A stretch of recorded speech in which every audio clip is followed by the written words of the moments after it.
तो भाई देर से ही सही लेकिन दुरुस्त तो आ गए हम सभी के भाईजान। तो भाई फाइनली बॉलीवुड की गलियारों से खबर निकल के आ रही है बॉलीवुड के सदी के रियल मेगा स्टार यानी कि दबंग खान को लेकर कि भाई उन्होंने गलती अपनी मान ली है कि उनसे एक भूल हो गई है मेरे भाई। तो भैया क्या भूल हो गई है जिसको लेकर ये खबर हम लोग के सामने आई है कि भाई सलमान खान को अपनी गलती का एहसास हो गया है और वो इसके लिए अपने चाहने वालों से क्षमा मांग रहे हैं। तो क्या है ये मामला, चलिए मैं आपको बताता हूँ इस छोटे से रिपोर्ट के माध्यम से। हेलो फ्रेंड्स, मैं हूँ नरेंद्र और मैं आपका एक बार फिर से स्वागत करता हूँ हमारे चैनल यानी कि वायरल न्यूज़ जंक्शन में। तो दोस्तों, इससे पहले कि मैं ये रिपोर्ट आप लोगों के सामने रखूं कि उससे पहले मैं आप लोगों को सिकंदर के दूसरे संडे के बॉक्स ऑफिस कलेक्शन रिपोर्ट की जानकारी दूंगा, जिसको सुनकर आप भी ये बात कहोगे कि भाई सलमान खान ने अगर इस बात को लेकर माफ़ी मांगी है ना तो वो गलत बिल्कुल नहीं है मेरे भाई। दोस्तों, ये बात तो आप लोग जानती हो कि सलमान खान के इस फिल्म यानी कि सिकंदर को बॉक्स ऑफिस पर रिलीज हुए फाइनली अब 8 दिन हो चुके हैं और आज इस फिल्म का बॉक्स ऑफिस पर 9वां दिन है, यानी कि कल इस फिल्म का पहला ऑफिशियल वीकेंड ख़त्म हुआ दूसरे संडे के माध्यम से। और आपको पता है कि दूसरे संडे को इस फिल्म को जिस तरह का कलेक्शन मिला है ना, ये फिल्म ऐसा कुछ डिज़र्व नहीं कर रही थी। जब इस फिल्म को लेकर चर्चाओं का बाजार गर्म हुआ था, जब इस फिल्म की घोषणा की गई थी, जब इस फिल्म की जानकारी दर्शकों के सामने आई थी,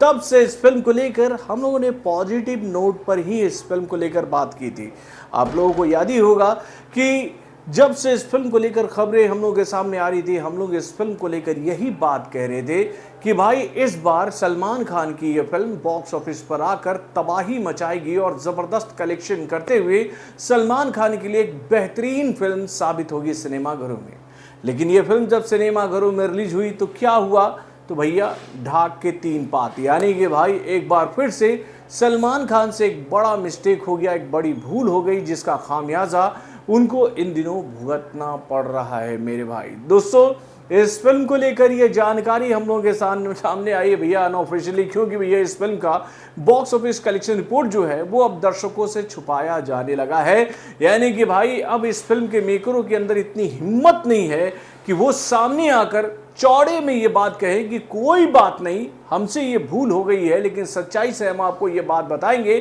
कि हमारी ये फिल्म डूब रही है। यानी कि ये सिकंदर वाली कश्ती जो है वो पानी में गोते खा रही है मेरे भाई। दोस्तों, इस फिल्म को लेकर ये जानकारी हम लोगों के सामने आई है कि भाई दूसरे संडे को इस फिल्म को ओवरऑल 4 शो के माध्यम से कल पूरे दिन में जो इंडिया से ऑक्यूपेंसी रेट मिला वो लगभग 11% का रहा। यानी कि मॉर्निंग के शो में कल इस फिल्म को जो ऑक्यूपेंसी रेट मिला वो आंकड़ा रहा 5.13% का। उसके बाद आफ्टरनून के शो में इस फिल्म को जो कल ऑक्यूपेंसी रेट मिला वो आंकड़ा रहा 13.10% का। देन उसके बाद इवनिंग के शो में इस फिल्म को 14% 11% का ऑक्यूपेंसी रेट मिला और नाइट में इस फिल्म को 12.49% का ऑक्यूपेंसी रेट मिला। और इस ऑक्यूपेंसी रिपोर्ट के माध्यम से इस फिल्म को लेकर यह जानकारी हम लोग के सामने आ रही है कि भाई लगभग 4.5 करोड़ का ही बिजनेस कल ये फिल्म बॉक्स ऑफिस पर कर पाई है। और इस फिल्म को लेकर भाई कुछ साइट्स के माध्यम से यह जानकारी दी जा रही है कि अब जाकर इस फिल्म को इंडिया से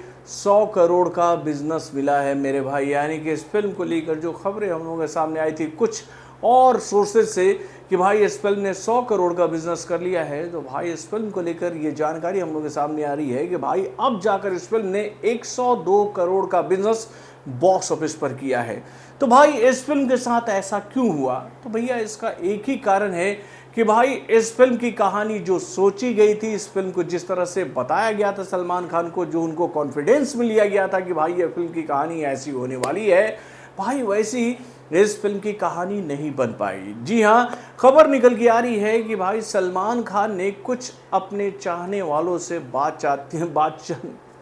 सलमान खान ने अपने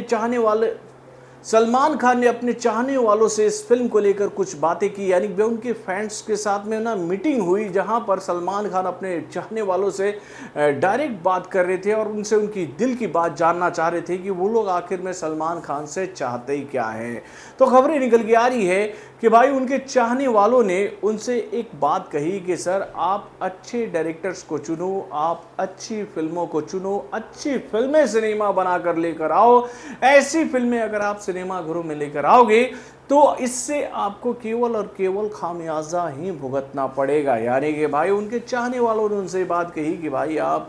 कबीर खान जैसे डायरेक्टर के साथ काम कीजिए, अली अब्बास जैसे डायरेक्टर के साथ काम कीजिए। मतलब कि जो बॉलीवुड के बेहतरीन डायरेक्टर हैं, जो कि उनको एक अच्छा कॉन्सेप्ट दे सकते हैं बेहतरीन मेकिंग के माध्यम से, जिनके साथ उन्होंने पिछले कुछ सालों में अच्छी फिल्में सिनेमाघरों में दी हैं, वो उनके साथ अगला प्रोजेक्ट करें, अच्छी कहानियों को चुने। ऐसी किसी फिल्म को बस इसलिए ना चुन लें क्योंकि भैया ये डायरेक्टर बड़ा है, इसने पहले कुछ अच्छी फिल्में दी है, तो मेरे साथ भी अगर ये कुछ बनाएगा तो ये अच्छा ही बनाएगा। तो भाई यहाँ पर ये बात कही गई कि भैया अगर आप किसी बड़े डायरेक्टर के साथ काम भी कर रहे हो तो भैया केवल नाम के पीछे मत जाओ। उस डायरेक्टर के दिमाग में क्या कॉन्सेप्ट चल रहा है, वो क्या सोच रहा है, कैसी कहानी लेकर आना चाहता है, आप उसको भी समझो। तो दोस्तों ये जो मीटिंग हुई है ना, बताया जा रहा है कि सूत्रों के माध्यम से कि भैया सलमान खान ने वहां पर ये बात मानी है कि भैया जब सिकंदर बन रही थी तो उनको शुरू में ही इस बात का आभास हो गया था कि भाई जिस लेवल पर इस फिल्म की कहानी को सुनाया गया था, जो कैनवस तैयार किया गया था जब ये फिल्म बन रही थी, तो भैया उनको ये आभास हो गया था कि भैया फिल्म में बड़ी गड़बड़ी हो रही है। जैसा इस फिल्म के कॉन्सेप्ट को उनको सुनाया गया था, ये फिल्म वैसी नहीं बन पा रही है। यानी कि भाई अगर सलमान खान को इस बात का इल्म पहले ही हो गया था, उनको इस बात का आभास हो गया था, तो उसी वक्त उनको क्रिएटिव डिस्कशन करते हुए उन गड़बड़ियों को सुधरवाना चाहिए था, ना कि भैया इस फिल्म को कंप्लीट करवाना चाहिए था। लेकिन भाई अब क्या कर सकते हैं हम लोग, ट्रेन तो छूट चुकी है भैया सिकंदर वाली, अब ये प्लेटफॉर्म से निकल चुकी है, तो अब इस पर ज़्यादा बातें करके कोई फ़ायदा नहीं है। लेकिन चलिए ये अच्छी बात है कि भैया सलमान खान को भी इस बात का आभास हुआ है कि भाई जो कॉन्सेप्ट उनको सुनाया गया था, जैसा उनके बात बताया गया था सिकंदर के लिए, वैसा अगर ये फिल्म नहीं बना है तो भाई उनको अपने चाहने वालों की बातों को मानकर या क्रिएटिव फिल्मों पर काम करना चाहिए। क्योंकि भैया उनके चाहने वाले अगर भैया उनकी फिल्मों को देखने सिनेमाघरों में आते हैं अपने गाढ़े मेहनत की पैसे को लगाकर, तो भाई उनको वो इंटरटेनमेंट उनको देना चाहिए जिसकी उम्मीद लेकर उनके चाहने वाले सिनेमाघरों में आ रहे हैं। तो चलिए ये अच्छी बात है कि सलमान खान ने अपनी गलती को माना है और उनको अपनी गलती का एहसास हो गया है कि भाई इस फिल्म ने वो बात नहीं है जो कि भैया ऑडियंस को बताई जा रही थी कि भैया ये फिल्म सलमान खान की कैरियर की एक बेहतरीन फिल्म बनने जा रही है। तो भाई जो होना था वो तो हो गया है। और ये फिल्म जब सिनेमाघरों में रिलीज हुई थी उसी दिन मैंने ये बात आप लोगों से कही थी कि भाई सच्चाई सबको माननी पड़ेगी, सबको माननी पड़ेगी। गलत को झूठ के पर्दे से ढका नहीं जा सकता है। और जब ये पर्दा उठता है ना, तो जो लोग गलत को झूठ के पर्दे से ढकने की कोशिश कर रहे थे उनका भी चेहरा सबके सामने आ जाता है कि ये इंसान गलत ही है बॉस। क्योंकि गलत का साथ हम लोग कैसे दे सकते हैं मेरे भाई। अगर ये फिल्म कमज़ोर थी तो इसे कमज़ोर बताना बहुत ज़रूरी था, नहीं तो भैया आगे चलकर सलमान खान सुधार कैसे करते। और फाइनली अब खबर हम लोग के सामने आ रही है ना कि भाई सलमान खान ने भी अपनी गलती को माना है कि हाँ ये फिल्म उनकी कैरियर की एक और कहे तो भैया बकवास फिल्म साबित हुई है। तो बॉलीवुड से जुड़े और भी कई सारे खबरों को जानने के लिए हमारे चैनल यानी कि वारन जंक्शन को लाइक करना ना भूलिएगा और हमारे अपडेट्स को जानने के लिए बेल आइकन को जरूर दबाइएगा।